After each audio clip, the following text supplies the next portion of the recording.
Assalamualaikum semuanya. Alhamdulillah ya, kita sudah memasuki hari ke-39 hari ini.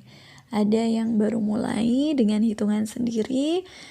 Saya doain semuanya tanpa terkecuali semoga kita semua bisa istiqomah, termasuk diri saya sendiri. Jadi syukur alhamdulillah kita haturkan kehadirat Allah Subhanahu wa taala yang memberikan petunjuk, yang berikan kita hidayah, taufik, inayahnya, yang menguasai dan mengendalikan seluruh hati kita. Dan dengan rahmatnya, rahmat Allah, karunia Allah, kita bisa merasakan nikmatnya ibadah, nikmatnya puasa, nikmatnya sehat, nikmatnya bisa ngaji, dan nikmat-nikmat yang lain yang Allah anugerahkan kepada kita. Jadi biasakan ketika bangun tidur kita baca hamdalah, kita bersyukur kepada Allah Subhanahu wa taala.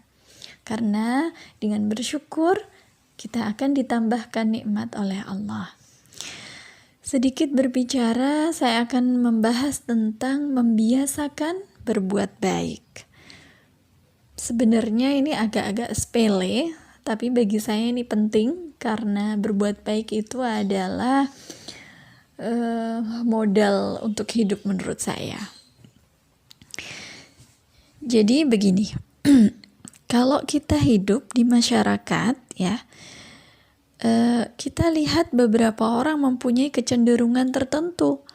Orang yang terbiasa berbuat maksiat, maka dari hari ke hari dia akan terus terjerumus ke dalam lembah yang hitam. Sebaliknya, orang yang berbuat baik, misalnya suka sholat berjamaah ke masjid, suka puasa sunnah 2 kali dalam seminggu misalnya. Nah, itu nanti dia akan lama-lama dia akan merembet ke kebaikan-kebaikan yang lain. Tiba-tiba dia akan suka sodako, berinfak, dia akan ramah kepada sesama, saudara, kerabat, tetangga, dan seperti itu. Jadi semakin seseorang memperbanyak dan membiasakan berbuat baik, maka semakin banyak terbuka pintu-pintu kebaikan yang lain. Kalau nggak salah ini ada hadisnya, hadis qudsi, bahwa semakin tinggi intensitas dan kualitas ibadah kita kepada Allah Subhanahu wa taala, maka semakin dekatlah kita dengan Allah. Jadi salah satu kunci kesuksesan hidup ya bagaimana kita membiasakan untuk berbuat baik kepada sesama. Karena menurut saya semakin kita terbiasa berbuat baik, maka semakin mudah jalan kita untuk mencapai kebahagiaan. Jadi agar kita terbiasa beribadah, maka ibadahnya itu dilakukan secara berulang dalam kurun waktu tertentu.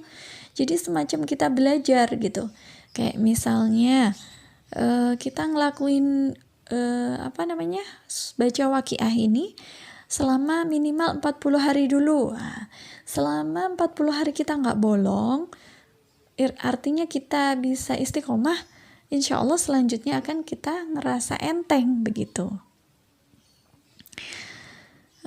Salah satu cara mempermudah kita dalam memulai suatu amal ibadah adalah dengan mengetahui akan besarnya manfaat yang akan kita rasakan. Jadi itu kayak semacam motivasi gitu loh. Sebenarnya kalau tingkatan iman tertinggi ya udah ibadah kita memang untuk mencari ridho Allah, sudah kita nggak ngarep apa-apa begitu. Tapi karena kita ini masih belajar dan mengajarkan kepada yang lain untuk bisa istiqomah sama seperti kita, ya ini salah satu caranya. Dengan cara kasih tahu manfaatnya apa aja. Misalnya surat waqiah, manfaatnya apa aja? Mempermudah apa-apa yang sulit.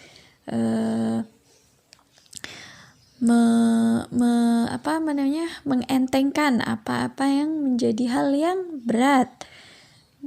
sholati bil qulub, apa aja manfaatnya. Jadi kita share apa manfaatnya begitu.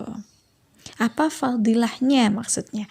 Jadi kelebihan dari suatu amalan atau ibadah dalam Al-Quran itu kita memang dianjurkan digunakan agar manusia itu semakin ingat gitu. Jadi memulai perbuatan baik yang kita lakukan sekarang jangan pernah untuk ditunda. Kalau belum yakin, perdalam lagi ilmu yang kita pelajari agar kita akan semakin yakin. Jadi di dalam surat Hud ayat 114 sama seperti yang sudah saya tulis tadi, A'udzubillahi minasyaitonirrajim. Innal hasanati yuzhibnas sayyi'at. Sesungguhnya perbuatan-perbuatan yang baik bisa menghapuskan dosa atau perbuatan-perbuatan yang buruk. Jadi manusia ini tidak akan luput dari yang namanya dosa. Dan cara untuk menghapuskan dosa, taubat itu macam-macam. Salah satunya dengan istighfar dan berbuat kebaikan. Jadi ayo kita perbanyak amal kebaikan mumpung lagi di bulan Ramadan. Jadi pahalanya kita ini ditambah daripada bulan-bulan yang selainnya Ramadan. Yang biasanya nih gak pernah hatam, 1 bulan sekalipun jarang hatam.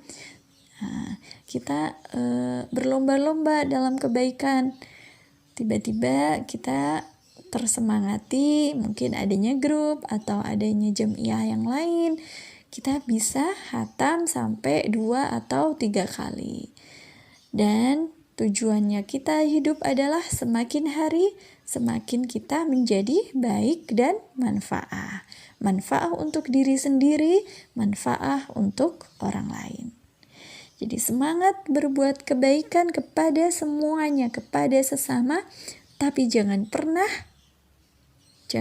sekali lagi, jangan pernah meminta balasan atas kebaikan kita. Karena kita berbuat baik hanya untuk ridha Allah Subhanahu wa Ta'ala. Selamat berpuasa, selamat untuk istiqomah terus di sepanjang kehidupan kita. Semoga kita semua tergolong dalam orang-orang yang ahli ibadah, ahli istiqomah, ahli husnul khatimah. Mohon maaf sebesar-besarnya atas kekhilafan, atas kalimat yang kurang berkenan. Akhirul kalam, wassalamualaikum warahmatullahi wabarakatuh.